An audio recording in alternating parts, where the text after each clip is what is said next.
once again, quiet you from a secret, undisclosed location, hidden somewhere deep in the bowels of downtown St. John's, Newfoundland, comes In the Library of Graphic Literature, with your host, me, Wallace Ryan. A little spin there. And a sip of English breakfast tea. So, how's everyone doing? Of course, we're a little bit late because our comics were delayed last week because of the holiday, and to some extent by Hurricane Dorian, which crept across our island there over the weekend, but was fortunately on the west side of the island here, so all we got was a little bit of wind, just a tad of rain, and that's about it, really, and a bit of sun. So we were lucky this time, but my heart is out there for all those who actually weren't so lucky. So do me a favor, if you're looking for a cause to donate money for, donate some money to the victims of Hurricane Dorian. Okay, well, enough of that. Let's get on to some new books for this week. Okay, so we have a nice little pile, and we're going to start out this week with the Library of American Comics Essential from 1938, Charlie Chan by Alfred Andriola, who was actually more best known for his work on the strip Carrie Drake, and I think he even says there, and he was an assistant to Milton Caniff for a while. As a matter of fact, on Scorchy Smith and Terry and the Pirates. As a matter of fact, you can sort of see a little bit of Caniff and Andriola here. There's some of the later ones. So, but yeah, I kind of like these books too. There's something cool about having big-looking strips like that. But yeah, check it out. Another fine book from our fine friends down there at the Library of American Comics. Way to go, folks. Whew. Now let's move along here to yes, it is book 16 of The Walking Dead. Walking into our nightmares. Kind of sad to see it end, but it's rather see it end on its own steam rather than just run out of steam. And I think so I noticed the sales had been slowly dropping off for the past year or so for The Walking Dead, maybe even more actually, and so I guess it was just time for it to be put to bed. But still one of the great comic book series of the 21st century, without a doubt. I can remember when I first started reading it, I came a little late to Walking Dead. I think I was at least four books in before I started reading it, and figured, let's see what all the excitement is about. So I read, picked up the first hardcover like this and read it, and it was just like, wow, this is actually really, really good.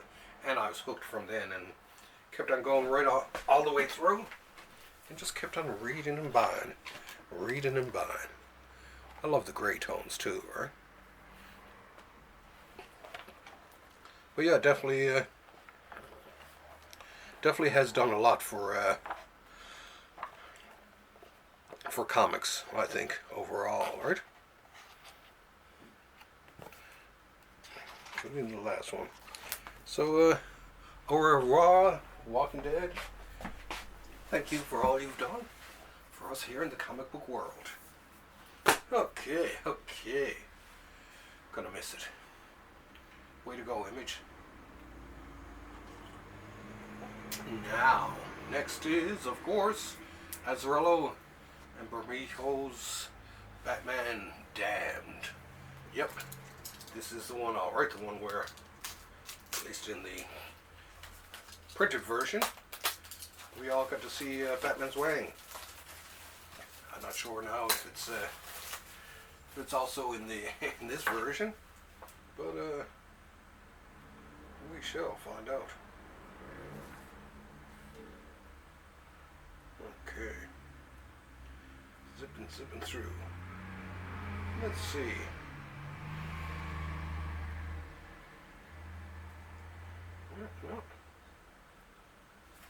No. Okay, here it is, and it doesn't seem to be. No, looks like they've darkened out the Batwang. Oh, what a drag. Oh well. But anyway, the artwork for this this book is quite spectacular. I like Bermejo's work. Lovely inside drawing. I like the sort of the cover, and how the cover basically it's almost like a piece of vellum, and underneath it's a whole different cover. So yeah, very nice. But yeah, anyway, here, look at this. Bermejo is one of the great new painters of comic book painters out there. But yeah, check it out. It's definitely definitely worth checking out.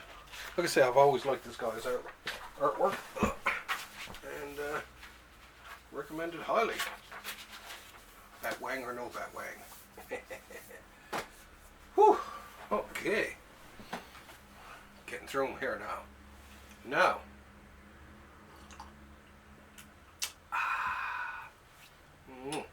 Nothing like a cup of tea. Oh.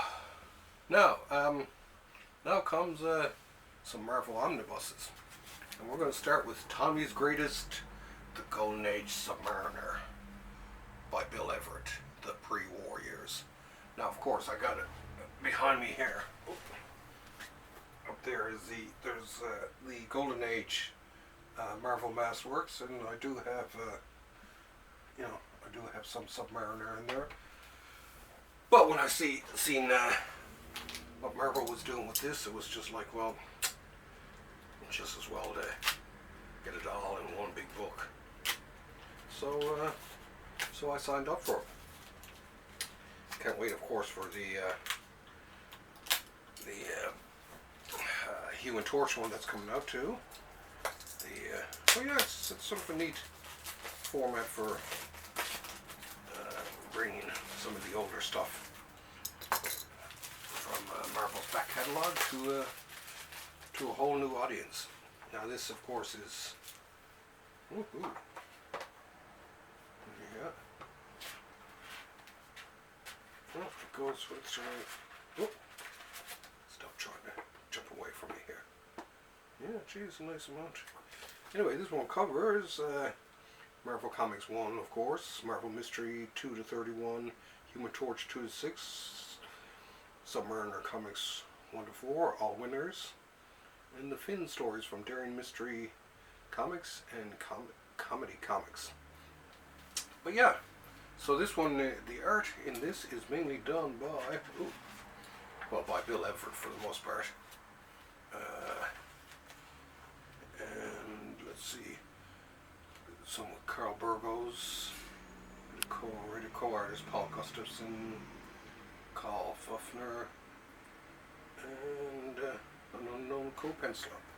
But anyway, yeah, I really like the dress for this, and then once you take off the dust jacket, there's sort of a cool ghosted Submariner across it. Wild Bill Everett. What can be said about him? What can't be said about him? He was apparently quite the wild character, and a bit of a party nut. And he was on Submariner for years, and And it's funny, he was out of comics for a while due to personal reasons, and then when he came back to Marvel in the 60s, sort of in the latter 60s, and it was funny because Stanley seemed to have something about, I don't know if Bill saved his life or anything, but I'd read somewhere about how he had a standing order that if ever showed up at Marvel and was, was in relatively sober condition, that he was to be given work. And so in the late 60s he got back, and I actually liked his inking. His penciling style by then had sort of gotten a little bit dated and all that. But ironically too, was he ended his days actually penciling Submariner, which is kind of ironic. So he was right back where he started from. But yeah, the stories about old Bill are legendary. But there's just something cool about his work. I know some people may not be big on Golden Age artwork and stuff like that, but I know there's just something cool about the stories, especially Submariner versus the Human Torch. It really was fire and water, the classic battles. But yeah, he had a very, very interesting look to him, very angular looking. But yeah, when he inked, I liked his inks on Kirby. Actually, on Jack Kirby, I thought he was one of the cooler inkers. And so he got better and better and better as he went along. And then things just went downhill from there. But yeah, check this out for sure, and make sure you order up some of the other timely omnibuses. Because if we all get out there and we buy these, they're going to print more and more and more and more and more. And that's what we want. More and more and more and more. Okay.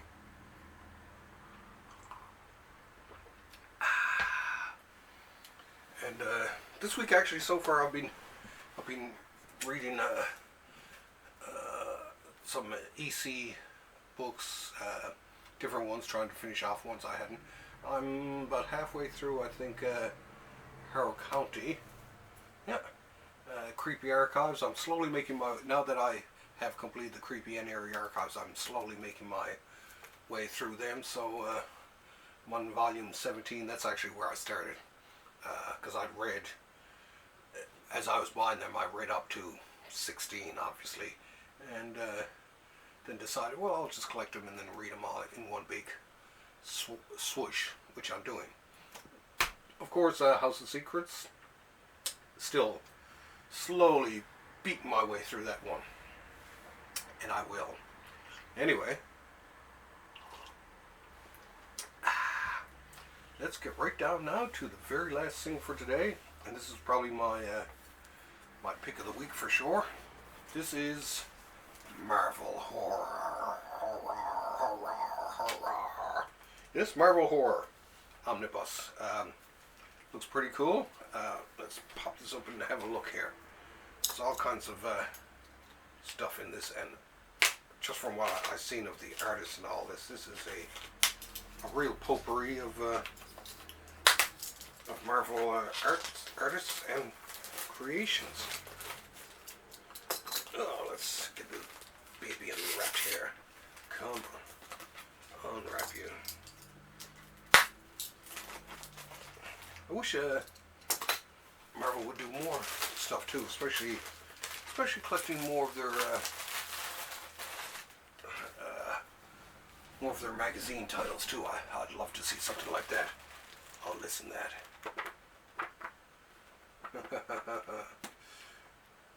Love the sound of a book being cracked open. Now, of course, the first story or the second story in this is from Bill Everett. Starts off with John Buscema, Steve Gerber, and Tom Palmer. So yeah, there's some cool stuff here. I love the this from the Tales of the Zombie magazine. So let's see. Oh, the zombie. Okay, here we go. I have to actually. I just wanted to zip through the credits here just to give people a sort of an idea of what this book contains. Let's free it from its shackles of its dust jacket.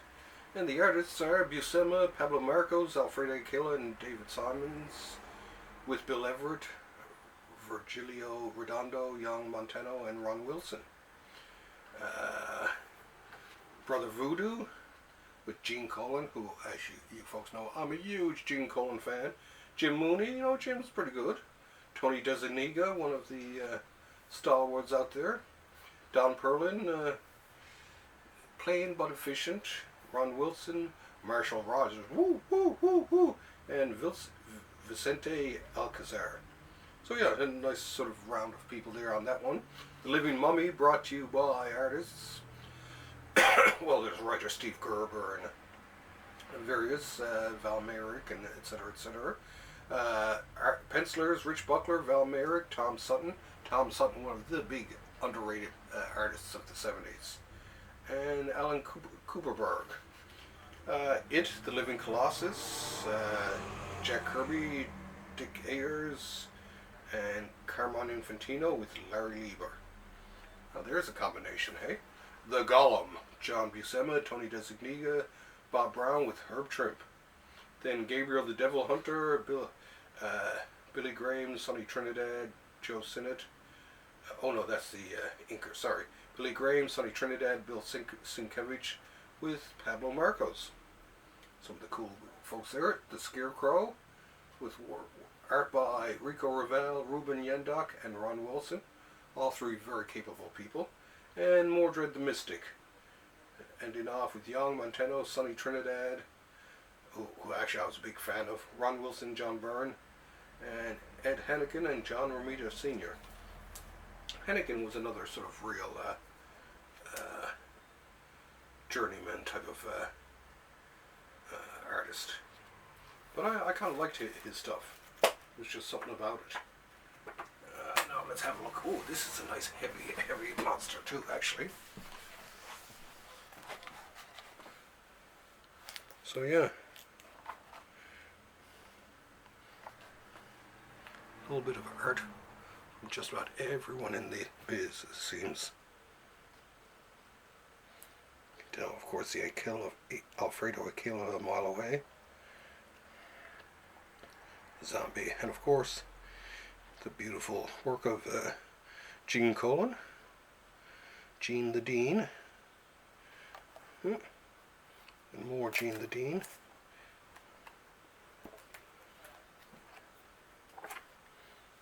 Don Perlin, Moonlight. So yeah, sort of a nice, I'm gonna say a nice little, collection. I hope, like I say, I really hope they do more of these. And Mordred. Pretty darn cool, eh? But yeah, definitely worth picking up. Marvel, hurrah. So, I guess that's it for this week. I got a lot of reading. Gonna keep on with my backup reading, but I'm gonna try to break into some of the newer stuff here too and see what I can get read for you by the end of this week, because we'll be getting another comic shipment on Thursday. So this Friday, stay tuned for another episode of In the Library of Graphic Literature. Okay, thank you very much for having me over, and I'll see you then. And keep on reading. Okay, bye.